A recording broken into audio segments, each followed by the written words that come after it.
Hello students, मैं हरजिंदर पाल सिंह आज एक नया वीडियो लेके आया हूं। उस वीडियो में जो आज का टॉपिक है उसका नाम है कोल्ड प्रेशर वेल्डिंग। ये जो कोल्ड प्रेशर वेल्डिंग है ये कैसे की जाती है, इसके अंदर कौन से टूल्स इक्विपमेंट या कौन सा ऐसा पैरामीटर होता है या कौन सी एडवांटेज या डिसएडवांटेज है, आज हम एक एक करके इस वीडियो के जरिए हम बात करते हैं। तो सबसे पहले हम बात करेंगे डेफिनेशन की। ये एक सॉलिड स्टेट वेल्डिंग प्रोसेस है जिसमें मेटल के दो क्लीन सरफेसेस को रूम टेम्परेचर पर प्रेशर देके उनको आपस में ज्वाइन किया जाता है। इस प्रोसेस में किसी भी प्रकार का हीट का, फिलर मेटल का और फ्लक्स का यूज नहीं होता। ये जो वेल्डिंग का प्रोसेस है इसको प्रेशर ग्रुप में रखा जाता है और इसको प्रेशर वेल्डिंग भी कहते हैं। तो ये इसकी डेफिनेशन हो गई। नेक्स्ट आ जाओ, प्रिंसिपल ऑफ ऑपरेशन। इस प्रोसेस में हमने जिन दो मटेरियल की सरफेसेस को ज्वाइन करना होता है उसे अच्छी तरह साफ कर लिया जाता है ताकि उसके ऊपर किसी भी प्रकार का रस्ट, डस्ट, ग्रीस या ऑक्साइड की परत ना हो। फिर कोल्ड प्रेशर वेल्डिंग मशीन की हेल्प से उन दोनों परतों को फोर्स देके प्रेस कर लिया जाता है। ये जो फोर्स है ये मेटल की यील्ड स्ट्रेंथ से ज्यादा होता है। इस हाई प्रेशर के कारण इंटरफेस पर प्लास्टिक डिफॉर्मेशन हो जाती है। ये जो प्लास्टिक डिफॉर्मेशन है ये क्या करती है, सरफेस की लेयर को तोड़ देती है। फिर उसके बाद फ्रेश मेटल एटम्स को एक दूसरे के कांटेक्ट में ले आती है। जैसे ही ये एक दूसरे के कांटेक्ट में आते हैं तो वहां पे स्ट्रॉन्ग सॉलिड स्टेट ज्वाइंट लग जाता है। तो ये था इसका प्रिंसिपल। अब हम डायग्राम के ऊपर भी आते हैं। तो बेटे ये है हमारा बिफोर वेल्डिंग और ये है हमारा आफ्टर वेल्डिंग। मैं डायग्राम में समझाता हूं। क्या होता है कि इसमें मेटल के दो पीस, जैसे ये दो पीस है, इनको हमने ज्वाइन करना है सॉलिड स्टेट में। हम क्या करते हैं, इसमें ये दो डाई है और ये दोनों तरफ प्रेशर है। डाई क्या करती है, उसको यानी कि ना प्रेशर देती है और क्लैंप क्या करते हैं, उसको क्लैंप करके रहते हैं। फिर ये प्रेशर देते हैं। प्रेशर मैनुअल भी हो सकता है, हाइड्रोलिक भी हो सकता है और न्यूमेटिक भी होता है। जैसे ही हम प्रेशर देंगे तो ये दोनों आपस में वहां पे जुड़ जाते हैं और जैसे ये मैंने बताया है ये आफ्टर वेल्डिंग का जॉइंट है। ठीक है, तो ये इसका डायग्राम है। अब हम बात करते हैं एप्लीकेशन की। इस प्रोसेस का वो ज्यादातर use aerospace industry, automotive industry, electronic industry, joining dissimilar metal और अंडरग्राउंड केबल को इंस्टॉल करने के लिए, जहां मेडिकल एप्लीकेशन में इसका ज्यादा यूज किया जाता है। उसके बाद हम बात करते हैं इक्विपमेंट के अंदर। इसके अंदर कौन कौन से इक्विपमेंट है एक एक करके हम बात करते हैं। तो सबसे पहले हम कोल्ड प्रेशर वेल्डिंग मशीन की बात करते हैं।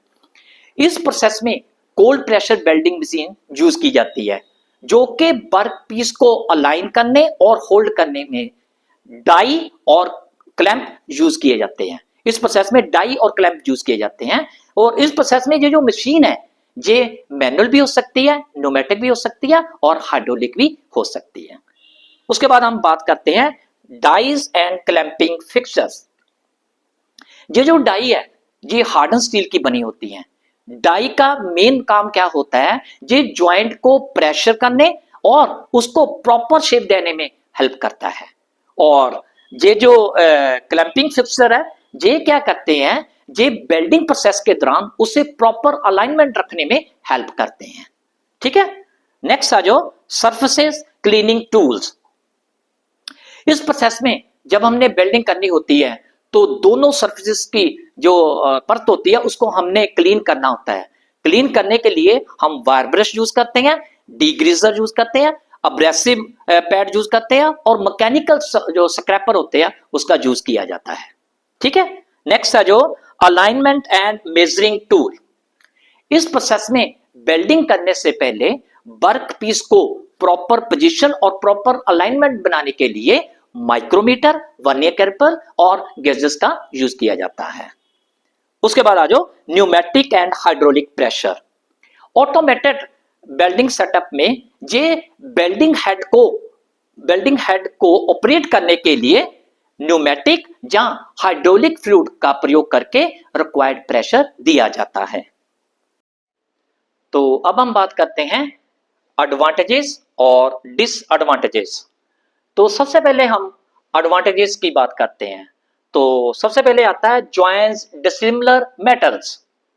इस प्रोसेस में हम यानी कि एल्युमिनियम और कॉपर जैसे डिसिमिलर मेटल को आसानी से ज्वाइन किया जा सकता है, लेकिन ये जो दूसरा मेथड है उससे इसको ज्वाइन करना बहुत मुश्किल होता है, यानी कि नामुमकिन ही होता है। तो ये इसकी एडवांटेज है। तो हम नेक्स्ट बात करते हैं वायर ज्वाइनिंग। इस प्रोसेस के द्वारा वायर को भी ज्वाइन किया जा सकता है, जैसे कि इलेक्ट्रिकल वायरिंग ऐसी सिचुएशन में जहां पे हीट यानी कि डेंजरस हो सकती है। इस प्रोसेस में डिफरेंट डायामीटर और डिफरेंट मटेरियल की वायर को भी ज्वाइन करना बहुत आसान है, और अंडरग्राउंड वायरिंग में भी इसका बहुत ज्यादा प्रयोग किया जाता है, जिसकी एडवांटेज है। नेक्स्ट आ जाओ, नो हीट अफेक्टेड जोन। इस प्रोसेस में रूम टेम्परेचर द्वारा ही ज्वाइंट लगाया जा सकता है, जिसके कारण वहां पे किसी भी प्रकार की हीट इफेक्टेड जोन पैदा नहीं होती और वहां पे स्ट्रॉन्ग ज्वाइंट लग जाता है, जो इसकी एडवांटेज है। नेक्स्ट आ जाओ, स्ट्रॉन्ग एंड क्लीन ज्वाइंट्स। इस प्रोसेस में जब हम वेल्डिंग करते हैं वो बहुत स्ट्रॉन्ग और हाई क्वालिटी का ज्वाइंट लगता है, और उसकी जो मैकेनिकल प्रॉपर्टीज होती है वो भी एक्सीलेंट होती है। इस प्रोसेस में किसी भी प्रकार का फ्यूम्स और स्पार्क पैदा नहीं होता, जिसके कारण ये जो प्रोसेस है बहुत क्लीन प्रोसेस है। ठीक, ये भी इसकी एडवांटेज है। नेक्स्ट आ जाओ, नो फिलर मेटल और फ्लैक्स। इस प्रोसेस में किसी भी प्रकार का फिलर मटेरियल और फ्लक्स का यूज नहीं किया जाता, जिससे ये हमारी कॉस्ट बच जाती है और ये हमारा कॉस्ट इफेक्टिव है। ये भी इसकी एडवांटेज है। जैसे कि मैं हर एक वीडियो में बताता हूं कि इस नेचर में हर चीज का कोई ना कोई फायदा होता है और कोई ना कोई नुकसान जरूर होता है, और इसका फायदा भी है और इसका नुकसान भी है। फायदा तो मैंने आपको बता दिया है, तो अब हम नुकसान के बारे में बात करते हैं। सबसे पहले आता है लिमिटेड टू डक्टाइल मेटल। ये जो प्रोसेस है ये सिर्फ यानी कि एल्युमिनियम और कॉपर जैसे जो सॉफ्ट और डक्टाइल मेटल होते हैं उनको ही ज्वाइन करने के लिए अच्छा है, लेकिन ये जो हार्ड मटेरियल है ना उनको ये ज्वाइन नहीं कर सकता, तो जिससे ये इसकी पहली डिसएडवांटेज है। उसके बाद आ जाओ सरफेस प्रेपरेशन। इस प्रोसेस में हर एक वेल्डिंग के प्रोसेस में जब हमने वेल्डिंग करनी होती है ना तो सरफेस को क्लीन करना पड़ता है, और इस प्रोसेस में भी वेल्डिंग करने से पहले सरफेस को क्लीन करना पड़ता है ताकि उसके ऊपर किसी भी प्रकार का रस्ट डस्ट ग्रीस ना हो या ऑक्साइड की परत हो ना हो, जिसके कारण ये एक हमारा एक्स्ट्रा मेथड हो जाता है और ये टाइम कंज्यूमिंग है। तो ये इसकी डिसएडवांटेज है। Shape and size restriction. इस प्रोसेस के द्वारा हम फ्लैट और रेगुलर सरफेस की जो जॉब होती है उसको ही ज्वाइन किया जा सकता है, लेकिन कॉम्प्लेक्स शेप और लार्ज सरफेस की जो जॉब होती है उसको ज्वाइन करना मुश्किल होता है, जिसकी डिसएडवांटेज है। और आखिर में आ जाओ डिफिकल्ट टू इंस्पेक्ट। इस प्रोसेस के द्वारा लगाया गया जो ज्वाइंट है उसकी स्ट्रेंथ का पता लगाना एक चैलेंजिंग है, खासकर वहां पे जहां पे हिडन ज्वाइंट हो, उसकी क्वालिटी का या उसकी स्ट्रेंथ का पता लगाना बहुत ही मुश्किल होता है। तो ये इसकी डिसएडवांटेज है। तो ये थी हमारी आज की एडवांटेज और डिसएडवांटेज, और ये था हमारा आज का वीडियो कोल्ड प्रेशर वेल्डिंग। ये वाला वीडियो आपको कैसा लगा आपने कमेंट सेक्शन में जाके इसके बारे में बताना है, साथ ही लाइक शेयर और सब्सक्राइब करना। Have a nice day.